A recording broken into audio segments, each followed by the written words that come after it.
Imagine for a second that you are standing on the deck of a massive ocean liner. Okay. It's pitch black, it's the middle of the Atlantic, and there is this massive storm raging. The waves are, 40, maybe 50 feet high, just crashing over the bow. Right, you can literally feel the steel shuddering under your feet. Exactly. The ship is clearly taking on water. So naturally, your instinct is to look up to the bridge. You expect to see this seasoned captain gripping the wheel, eyes locked on the horizon, navigating the swell. But instead, You look up and you just see a rave. you see a party. People are drinking. They are screaming over the music. And this is the worst part. They are actively drilling holes in the floorboards of the bridge. Because they think it makes the ride more equitable. Right. And the actual captain, the guy who actually understands navigation, engineering, and physics, he has been thrown in the brig because his competence made the partygoers feel insecure. It is a terrifying image, honestly. And according to the source we are covering today, it is not just a metaphor. It is the precise coordinate of Western civilization right now.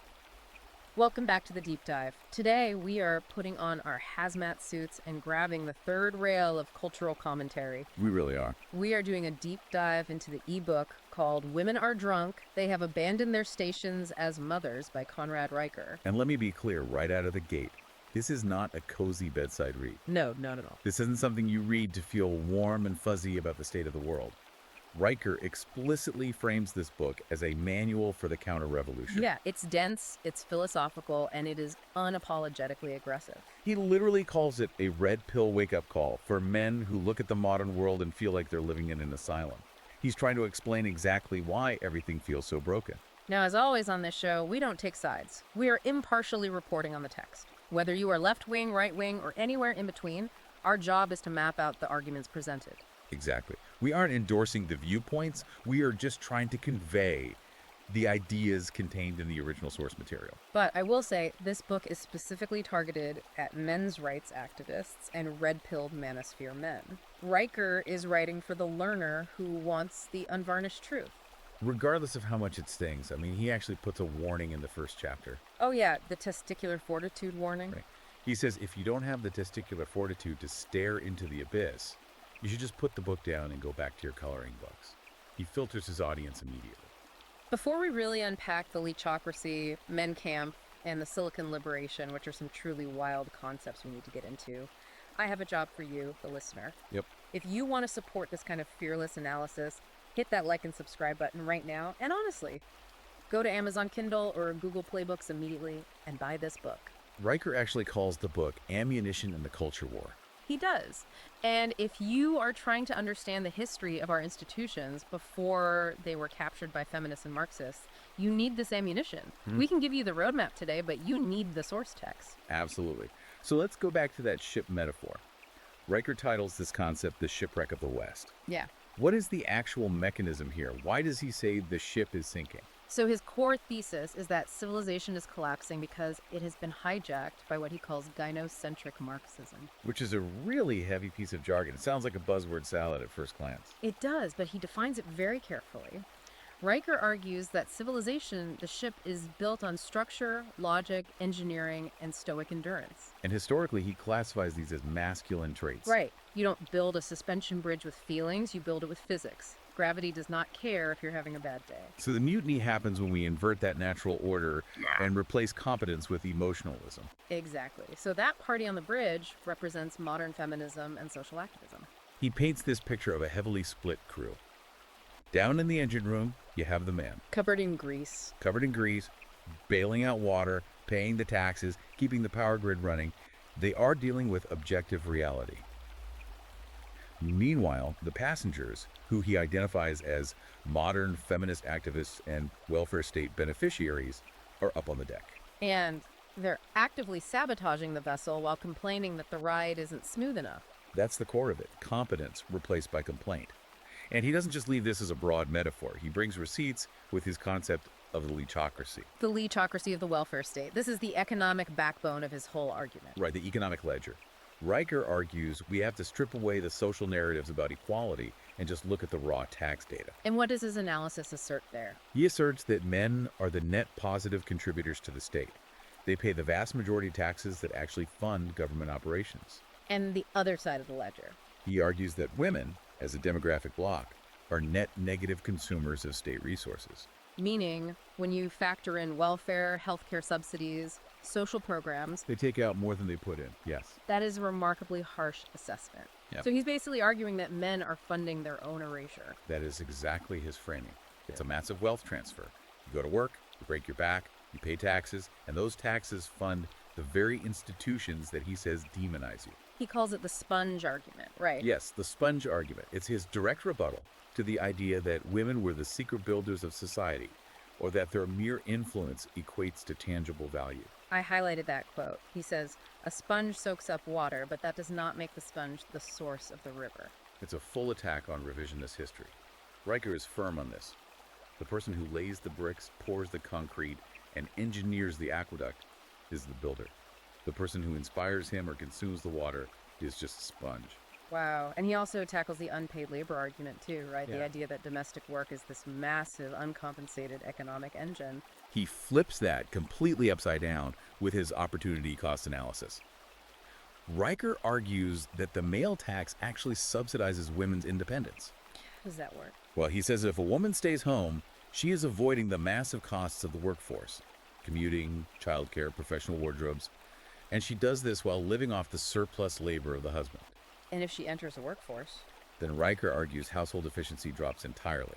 Now you are taxing the man to pay for external childcare and takeout food because no one is managing the home. Yeah. He views the modern dual income trap as a way to tax men twice. While simultaneously destroying the peace of the home. Exactly. And this leads directly into his view on institutional capture. Yeah, let's get into that because Riker uses a term here that I actually had to stop and reread it to make sure I wasn't hallucinating. You're talking about men camp. Yes, men camp. He calls the modern feminist movement men camp. It is a deliberately provocative parallel. He is arguing that modern feminism utilizes the exact same collectivist logic as 20th century totalitarian regimes. Walk us through that logic. How does he connect those dots? The logic goes like this. First, you pick a specific group based on immutable characteristics, in this case men. Right. Then you demonize them as the source of all societal evil. You blame them for every failure of the state. And finally, you use that demonization to justify seizing their assets and removing their rights. So when we hear a term like toxic masculinity in the media, Riker doesn't view that as a legitimate critique of bad behavior. Not at all. He calls it a linguistic Trojan horse. He argues the goal isn't to help men improve. The goal is to pathologize normal male behavior entirely. Because if you can convince the world that competitiveness, aggression, and stoicism are sicknesses, Then you can justify curing them. And his argument is that the cure usually involves stripping men of power. and where is this cure being administered? He points the finger right at the education system, what he calls the indoctrination mills. He is incredibly critical of the university system. He calls gender studies degrees tickets to professional complaining. Funded by male tax dollars. Right, through student loans. Raker points out the absolute absurdity of this. You are working to pay taxes that guarantee loans for students to sit in the classroom for 4 years and learn why they should hate you. You're literally funding the production of your own enemies. That's his argument. He uses the Evergreen State College insurrection as a prime case study here. That was the situation with Brett Weinstein. Yes, it's a perfect microcosm for Riker's thesis. You had a biology professor, Brett Weinstein, who attempted to use logic and dialectic to question a campus policy. And the response wasn't a debate. It was a literal mob. It was screaming, emotionalism, threats of violence.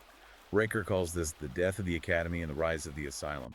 It represents the shift from logos, logic, and reason to pathos, which is unregulated emotion. When an institution values feelings over facts, it dies. Right. And unfortunately, he argues it's not just the schools, it's the legal system too. He dedicates a whole chapter to the alimony cage. This is where the rubber meets the road for a lot of guys listening. Family court. Riker discusses family court not as a place of justice, but strictly as a mechanism for wealth transfer. He cites those harrowing statistics on suicide post-divorce. The numbers are just staggering. Men are significantly more likely to take their own lives after a family court ruling than women are. Because they lose everything. They lose their children, their home, their future income. Riker argues that the best interests of the child standard is a complete lie. He says if the state actually cared about the child, they would prioritize the financial stability of the high earner. Which is usually the father. But instead, the state prioritizes the emotional convenience of the mother. It's about moving resources from the host to the parasite, in his words. It's a harsh biological metaphor. But speaking of biology, that brings us to the war on biology. Riker argues this isn't just a legal or cultural war, it is physical, Yes, the testosterone apocalypse. which is a fascinating, if disturbing, chapter. Riker connects environmental factors like microplastics, BPA, and soy-heavy diets to the massive documented drop in testosterone levels across the West over the last 50 years. We've all seen the charts. Testosterone is plummeting, but Riker doesn't think this is just accidental pollution. No, he frames it as a chemical and cultural castration. He argues that a sedated male population is just easier to control. A jacked, high testosterone male is inherently a threat to the status quo. Exactly. He's harder to manipulate, harder to frighten, and more likely to revolt.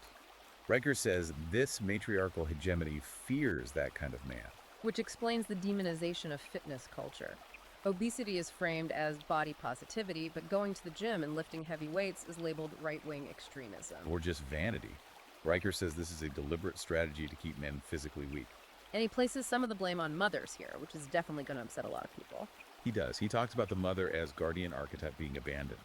He argues that mothers who feed their sons processed garbage, who keep them indoors on iPads, and who rush them to psychiatrists for ADHD meds the second they act like boys are complicit. They are trading their son's vitality for compliance. They want a safe boy, not a strong one. And it all comes back to his philosophical core, logos versus pathos. Aristotelian logic versus standpoint epistemology. Right, standpoint epistemology being the Marxist idea of my truth. Riker argues civilization was built on objective reality. Math, physics, engineering. You cannot build a bridge based on your lived experience. If you try, the bridge collapses. But modern society demands we respect subjective feelings as if they were objective facts. He has this concept called the syllogism of submission regarding nice guys. I think this is crucial for the listener to hear. It's a hard pill to swallow. The syllogism goes like this. Respect is derived from power and the enforcement of boundaries. The nice guy, in an attempt to be liked, negotiates away his boundaries to keep the peace. Therefore, the nice guy cannot be respected. He can only be treated with contempt. Exactly. Being overly agreeable is a survival error in the current landscape. Riker argues that when you validate subjective offense, like apologizing for a microaggression, you are handing over your power. He says we need to reject the idea that being offended is a valid grievance. In a logical civilization, only objective harm matters. Did I break your leg? Did I steal your property? If not, your feelings are irrelevant to the law. Exactly. So if the ship is sinking, the captain is in jail, the crew is drugged, and the passengers are drilling holes, what do? Do we storm the bridge? No. And this is where Riker pivots entirely. He is very clear. The West is a ghost ship. The goal isn't to retake the bridge of the Titanic moments before it snaps in half. The goal is to build a lifeboat, the stoic imperative. Right. You have to accept what you cannot control. You cannot fix the institutions. So you walk away. Economic mutant. Stop funding the system that hates you. He strongly advises avoiding state marriage entirely. He calls it a casino where the dice are loaded.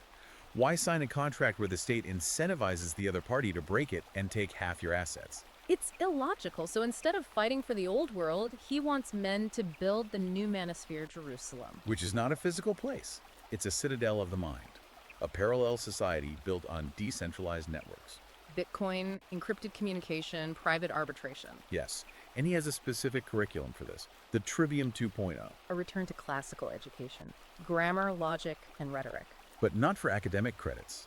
He wants men to use these as weapons to decode propaganda. If you know how a logical fallacy works, the media cannot manipulate you. And he pairs this with a daily physical and mental routine, the 4-hour split. It's a highly regimented lifestyle for the new man. 1 hour of logic, studying Aristotle or coding.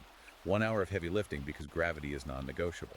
1 hour of high-income skills like engineering or sales because you need resources to be free.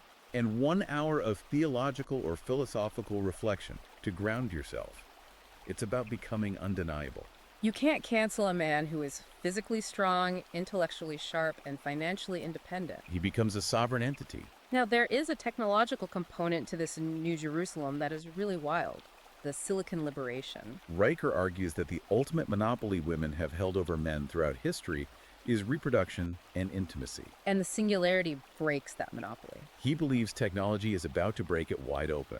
He explicitly mentions the development of artificial wombs, advanced robotics, and AI companionship. So once men can reproduce and find companionship without entering into the gynocentric contract, without risking the alimony cage, the entire power structure collapses. It renders the misandra system completely obsolete. Men just opt out permanently. He also talks about the androcentric metaverse, the idea that because men are the primary coders, the digital reality is inherently male-designed.